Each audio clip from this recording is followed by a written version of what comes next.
Olá, tudo bem? Sou eu, Oliveira. Como que vocês estão? Hoje eu estou trazendo esse vídeo para vocês aí sobre o calendário lunar. Peço muito que você preste atenção nesse vídeo e que através desse ensinamento, junto com outros que eu tenho no canal, você venha sair da apostasia que é ser um religioso, o qual quer defender algo e não tem conhecimento prático para defender. Desde já eu te peço, compartilha, se inscreva no canal e dê um like. Estude mais sobre o assunto e que todas as bênçãos sobrecaiam sobre a sua vida, a vida da sua família, caso você tenha, e que nenhum mal venha tocar em você e na sua família.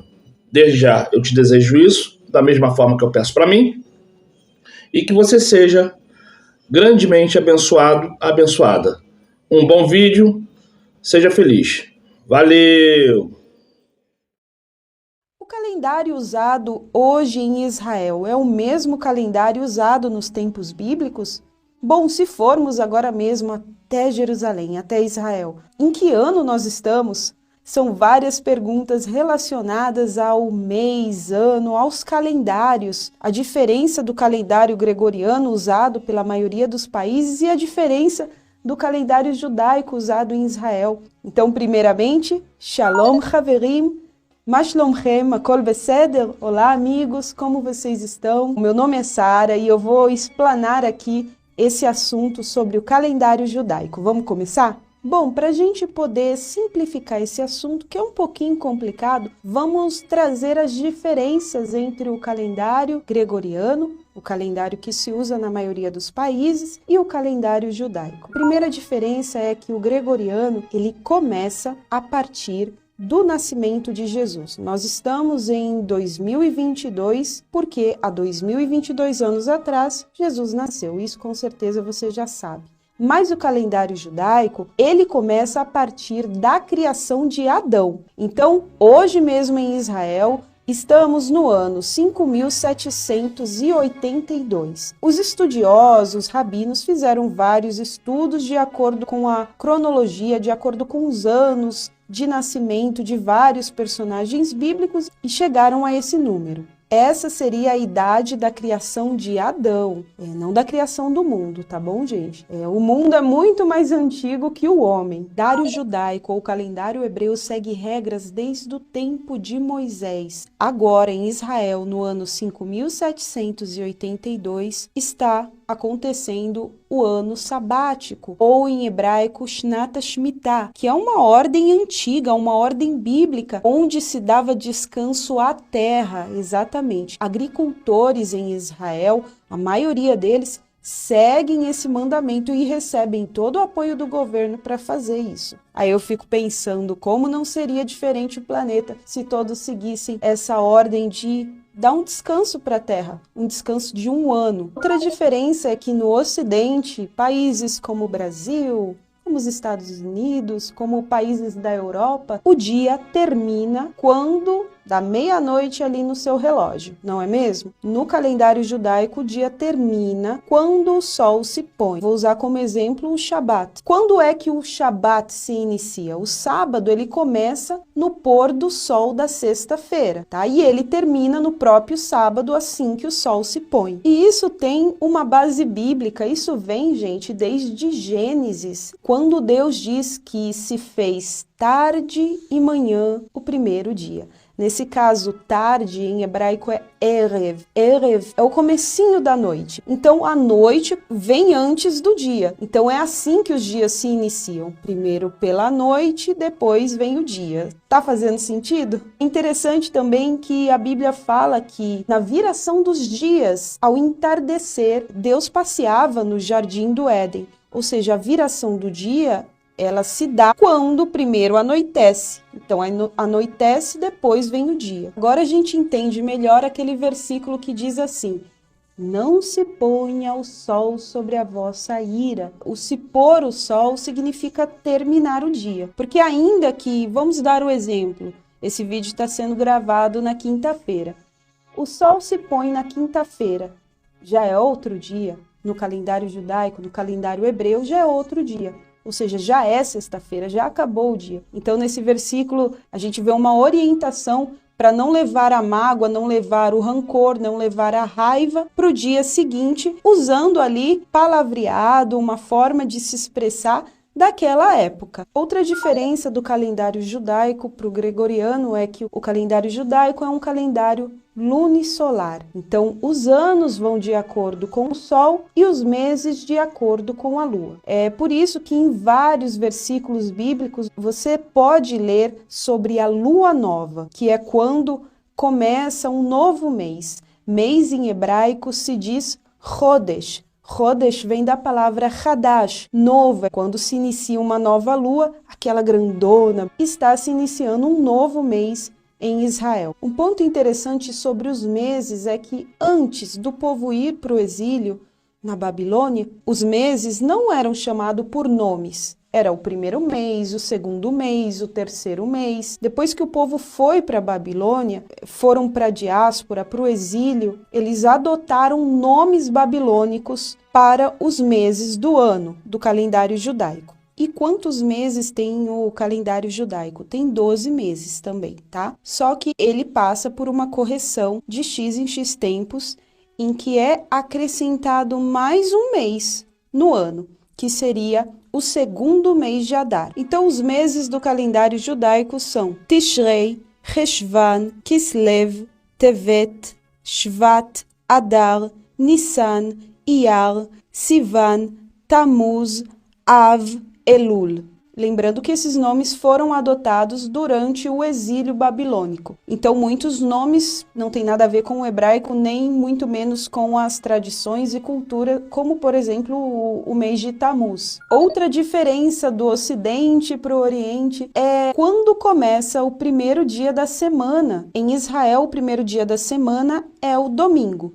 Yom Rishon. No Yom Rishon, você encontra tudo aberto. Se você for agora mesmo em Israel, em um dia de domingo, você vai encontrar as escolas abertas, os bancos. É um dia como segunda, terça, quarta, quinta, enfim. O interessante é que não só nos tempos bíblicos, mas todas as civilizações sempre usaram tanto o sol como a lua para poder se guiar, para saber em que dia estamos, ter um pouco de noção se é dia, se é noite. Isso é bíblico. Olha só o que está escrito no livro de Gênesis, capítulo 1, versículo 14. Declarou Deus: haja luminares no firmamento do céu, a fim de separar o dia da noite, e sirvam eles de sinais para definir as estações, dias e anos. E isso era praticado nos tempos bíblicos. Antigamente, as pessoas não tinham um calendário para se guiar. Hoje, em Israel, assim como você tem um calendário em casa,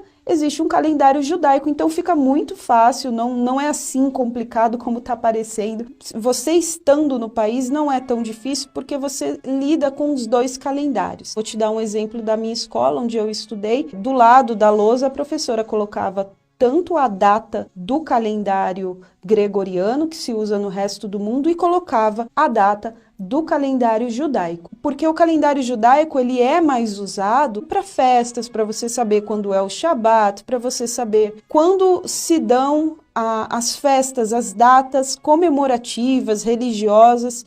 Mas no dia a dia, no banco, no comércio, é mais usado o calendário gregoriano. Dos tempos bíblicos, para se saber quando estava começando um novo mês, existia aqueles meteorologistas do passado. Eram duas pessoas, duas testemunhas que ficavam nessa função de observar o céu, de observar a lua. E assim que eles viam que a lua estava naquele fiozinho bem pequenininho, ela estava minguando, ela estava diminuindo. Eles sabiam que ia começar um novo mês, que ia vir a lua nova. Então, eram feitas festas, principalmente observavam a cevada, para saber quando vinham as estações novas, eles observavam as plantações. Era todo um contato com a natureza que eles tinham e assim avisavam as demais pessoas. Bom, gente, entender o calendário judaico também te ajuda a entender a Bíblia. Por exemplo, quando Jesus menciona a vigília da noite, muita gente fica perdido e não entende ao que Jesus estava se referindo. Lembrando que naquela época, gente, eles não tinham relógio, não tinha como falar, às 4 da tarde, ou às 2 da manhã, ou à meia-noite. No livro de Mateus 14, 25 diz: na quarta vigília da noite, Jesus dirigiu-se a eles. O milagre de Jesus andar sobre as águas, que ele se dirigiu aos discípulos na quarta vigília da noite, foi por volta das 3 ou 6 horas da manhã. Esse termo, vigília da noite, passou a ser usado pelos judeus porque os romanos, eles trocavam a guarda. A primeira vigília da noite, a segunda vigília, a terceira, a quarta. Então, uma forma de saber de que horário estava se falando, eles se baseavam nisso. Então, o povo do passado se baseava nas circunstâncias que eles tinham, né? A Bíblia, ela é um livro muito antigo, um dos mais antigos do mundo e também o mais lido. Você tem ali uma base espiritual para a sua vida, mas também tem uma base histórica. E a Bíblia, ela foi escrita numa realidade bem diferente da nossa. E claro, vamos falar sobre o Ano Novo Judaico. O Ano Novo Judaico, ele vai cair sempre ali entre setembro e outubro. Tá? Nunca tem uma data fixa do calendário gregoriano, porque cada calendário funciona de uma forma diferente. Então, entre setembro e outubro cai o Ano Novo Judaico. A informação importante é sobre as festas em Israel. No Brasil, por exemplo, no Ocidente, na maioria dos países onde é comemorado a Páscoa com o coelhinho da Páscoa, onde é comemorado também festas juninas. Todas essas festas muito comuns no resto do mundo, em Israel, praticamente você às vezes passa desapercebido. Eu passei anos sem ver coelhinho da Páscoa, eu passei muitos anos sem ver coisas relacionadas à festa junina, por exemplo. Isso porque a maioria das festas do calendário judaico, elas seguem festividades bíblicas. Bom, gente, esse foi mais um vídeo. Eu espero ter ajudado você a entender um pouquinho sobre o calendário judaico. Então eu vejo vocês em um próximo vídeo. Lembrando a vocês que se você gostou desse conteúdo, tá te ajudando, segue o Cultura Israel em todas as redes sociais, no Instagram, no Facebook, no YouTube. A todos vocês um Lehitraot. Lehitraot em hebraico significa até a próxima. Então, Lehitraot. E todos os filhos de Israel esquecerão e não encontrarão o caminho dos anos, e esquecerão os meses e as estações e os sábados. Eles irão errar em toda a ordem dos anos.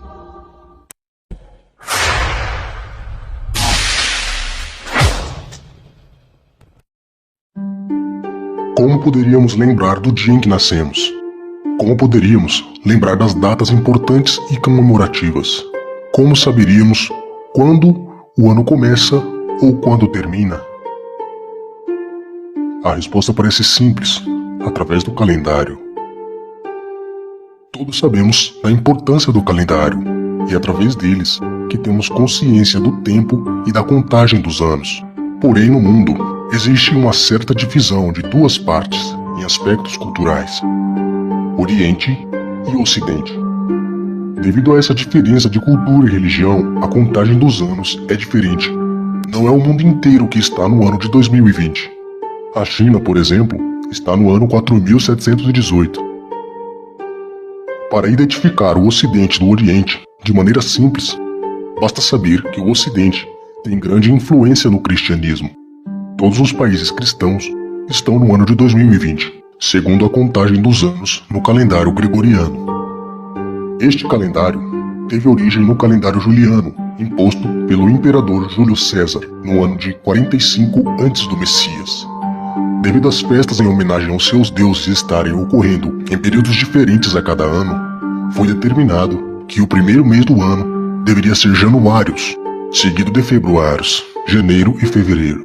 Além dessa alteração, também foram acrescentados 3 meses extra naquele ano, para que as suas festas fossem realizadas no período correto, pois o calendário utilizado na época era baseado nos ciclos lunares, onde para compensar o tempo era adicionado um mês extra de 2 em 2 anos, de modo que o ano possuísse 365 dias e a cada 2 anos 377 dias.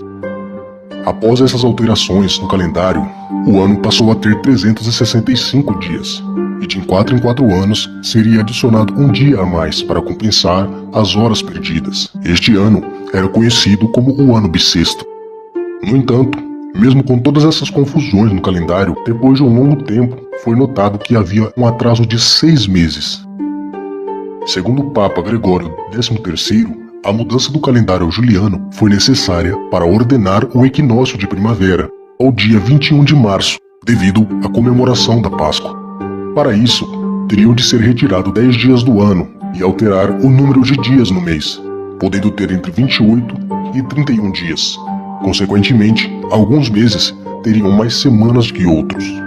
Esta mudança aconteceu no ano de 572 depois do Messias, onde foram retirados do 5º ao 14º dia, tendo a sequência de dias de 1, 2, 3, 4, 15 e 16 de outubro.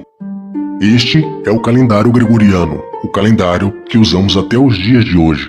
Mesmo tendo inúmeras falhas e mudando a quantidade de dias nos meses, o ano continua tendo 365 dias.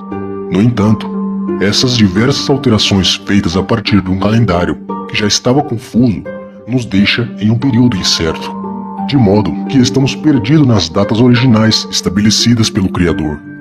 Isso significa que comemoramos festas importantes como a Páscoa, por exemplo, no dia errado. Por consequência deste calendário, também acabamos por comemorar festas dedicadas aos deuses pagãos dos romanos. Aqui no canal, fizemos 2 vídeos sobre a Páscoa. Em nossa busca pela verdade, nós encontramos o calendário judaico, guardado pelos judeus em Israel. No entanto, até mesmo este calendário demarca um tempo incerto e que não está em harmonia com as Escrituras. Isso porque os judeus também baseiam seu calendário nos ciclos lunares, e para compensar a defasagem do tempo, é necessário adicionar um mês extra, de modo que o ano varia entre 12 e 13 meses. Eles usam este calendário devido à influência grega de Epifânio, em 171 a.C. do Messias, durante o período em que eles foram dominados pelos gregos. Epifânio exigiu que eles observassem a lua e prestassem culto a Zeus, o deus supremo da Grécia. Foi daí que surgiu a palavra Deus, Theos do grego. Os judeus não acreditam que Yahushua, Jesus, é o Messias, e acabaram escolhendo outro homem para ser o seu Messias. Devido a eles estarem errados em sua escolha, foram removidos aproximadamente 230 anos do calendário judaico. Por esse motivo, o calendário judaico também não está correto. Tentar esconder a história também é uma forma de mentira. E se há mentira envolvida, não temos como confiar. Porém, é possível restaurar o calendário original que foi dado pelo Criador, para que possamos saber os meses e os dias das comemorações que o Criador deixou para serem lembradas. Infelizmente, os livros que iremos usar para nos ajudar nessa restauração não foram os colocados na Bíblia que usamos hoje. É importante lembrar que os livros presentes nas Escrituras que temos hoje foram apontados pelo Concílio de Nicéia. Esse compilado foi feito com os escritos que possuíam uma certa documentação, segundo os registros oficiais. No entanto, aqueles que não possuíam eram denominados como livros não inspirados ou de autoria duvidosa. Muitas dessas documentações foram perdidas devido às perseguições realizadas pelo próprio Império Romano no regime anterior. De fato, são documentos perdidos. Porém, dentro da própria Bíblia, podemos encontrar menção a livros que o povo daquele tempo tinha como escritura, mas que não fazem parte do nosso cânon atual. Um exemplo é o livro de Jazar, o livro do justo, mencionado em 2 Samuel, capítulo 1, verso 18, e também em Josué, capítulo 10, verso 13, e também o livro de Enoque, mencionado no livro de Judas. Use as escrituras como base. Se alguém te apresentar um livro que você não conheça, examine-o com as escrituras. Se este livro não estiver de acordo ou contrariar as escrituras, descarte. E se for de acordo, leve em conta, mesmo que como um registro histórico. Para isso, peça discernimento ao Criador. Vamos reunir algumas informações para chegarmos em um raciocínio. No ano 600 da vida de Noé, aos 17 dias do 2º mês, nesse dia, romperam-se todas as fontes do grande abismo, e as comportas dos céus se abriram. e as águas, durante 150 dias, predominaram sobre a terra. No dia 17 do 7º mês, a arca repousou sobre as montanhas de Ararat. Podemos ver que este período de 150 dias, do 2º ao 7º mês, são referentes a 5 meses. Se dividirmos 150 dias por 5 meses, cada mês teria 30 dias. Mais à frente, no livro de Êxodo, quando ocorreu a 10ª praga no Egito, o Criador disse a Moisés e Arão a respeito da Páscoa: este mês vos será o principal dos meses, será o primeiro mês do ano. Falai a toda a congregação de Israel, dizendo: aos 10 deste mês, cada um tomará para si um cordeiro, segundo a casa dos pais, um cordeiro para cada família. Então disse Moisés ao povo: comemorem esse dia em que vocês saíram do Egito, da terra da escravidão, porque Yahweh os tirou dali com mão poderosa. Não comam nada fermentado. Neste dia, no mês de Abib, vocês estão saindo.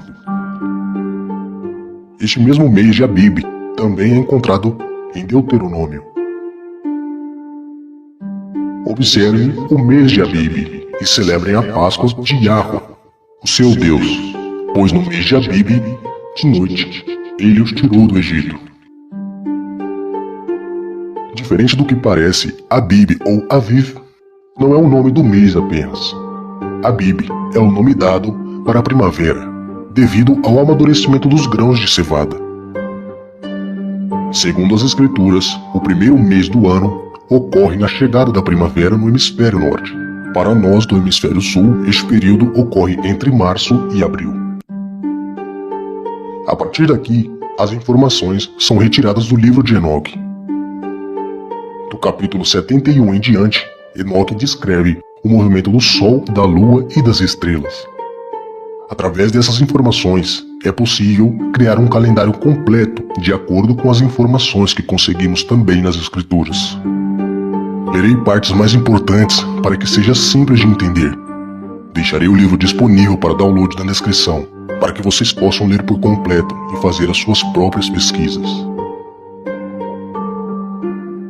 O livro do curso das luminárias do céu, de acordo com suas respectivas classes, seus respectivos poderes, seus respectivos períodos, seus respectivos nomes e os lugares onde elas começam e seu progresso, e seus respectivos meses, que Uriel, o santo anjo que estava comigo, explicou-me, aquele que as administra. Toda a conta delas, de acordo com o exato ano do mundo, para sempre, até que o novo trabalho seja efetuado, o qual será eterno. Aqui ele diz que será igual até o dia em que o Criador criará novos céus e nova terra. Esta é a primeira lei das luminárias, o Sol. A luz do Sol levanta-se nas portas do céu do Oriente e desce nas portas do céu do Ocidente. Eu vi 6 portões onde o sol sai e 6 portões onde o sol se põe. Nos versos seguintes, ele detalha o número de dias em cada mês. Para ficar fácil de compreender, eu irei dizer quais são, mas você pode conferir no livro. O primeiro mês possui 30 dias, o segundo 30, o terceiro 31. No último dia do terceiro mês, ocorre a virada de estação, de primavera para verão. No quarto mês, também são 30 dias. No quinto, 30 e no sexto, 31 dias. No último dia deste mês, ocorre a troca de estação, de verão para outono. No sétimo mês, são 30 dias. No oitavo, 30 e no nono, 31 dias. No último dia deste mês, ocorre a troca de estação do outono para o inverno. No 10º mês, são 30 dias. No 11º, também 30. E no 12º, 31 dias. No último dia deste mês, também ocorre a troca de estações de inverno para a primavera. A primavera anuncia o ano novo segundo as Escrituras. E assim, o ciclo do Sol se fecha completando um ano com exatos 364 dias.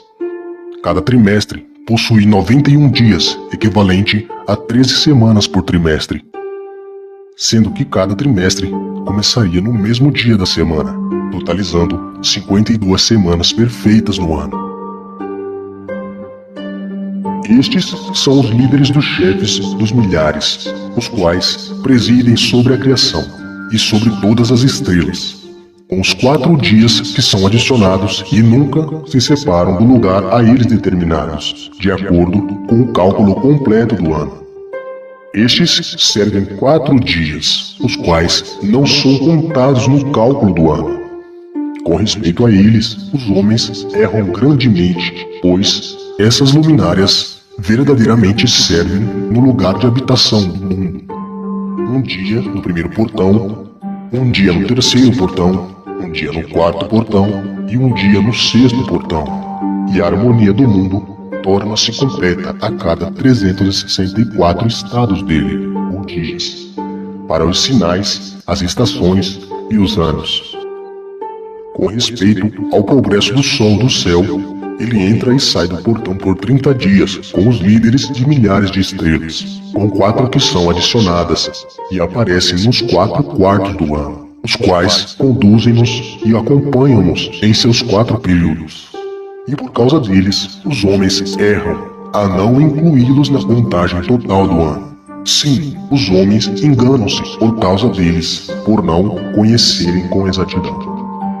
Eles pertencem à contagem do ano e estão fielmente consignados para sempre, um no primeiro portão, outro no terceiro, outro no quarto e o último no sexto, para que o ano seja completo em 364 dias. Verdadeiramente tem sido declarado e perfeitamente tem sido calculado que está marcado, pois as luminárias, os meses, os períodos fixados, os anos e os dias, Uriel explicou a mim e comunicou a mim, a quem o Criador de toda a criação, por consideração a mim, ordenou de acordo com o poder do céu e o poder que ele possui tanto de dia quanto de noite, para aplicar as leis da luz ao homem, do sol, da lua e das estrelas, e de todo o poder do céu, que está voltado em suas respectivas órbitas.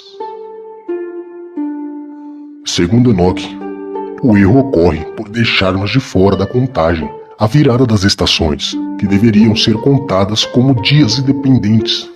Dessa forma, o ciclo dos anos estaria em perfeita harmonia, sem a necessidade de alteração nos dias do calendário nem com os anos bissextos, para compensar o tempo perdido. Este seria o modelo do calendário do Criador. Como este calendário foi perdido ao longo do tempo, infelizmente, em relação aos dias da semana, ainda não se tem certeza. O calendário é um assunto um tanto complicado. Mas quando houver uma certeza sobre os dias exatos, estarei disponibilizando uma tabela para que seja fácil a observação dos dias. Este vídeo tem como intuito resgatar as datas originais das festas do Criador, para que elas sejam comemoradas nos dias corretos. Como ainda o sistema de calendário não foi montado para este modelo, a única maneira de comemorar as datas corretas é sabermos quando ocorre a primavera no hemisfério norte e fazer a contagem a partir daí. E então, o que achou do vídeo? Deixe nos comentários a sua opinião. Não esqueça de se inscrever no canal se ainda não for inscrito. Compartilhe este vídeo para que mais pessoas possam se informar. Que o Criador proteja cada um de vocês. Até a próxima.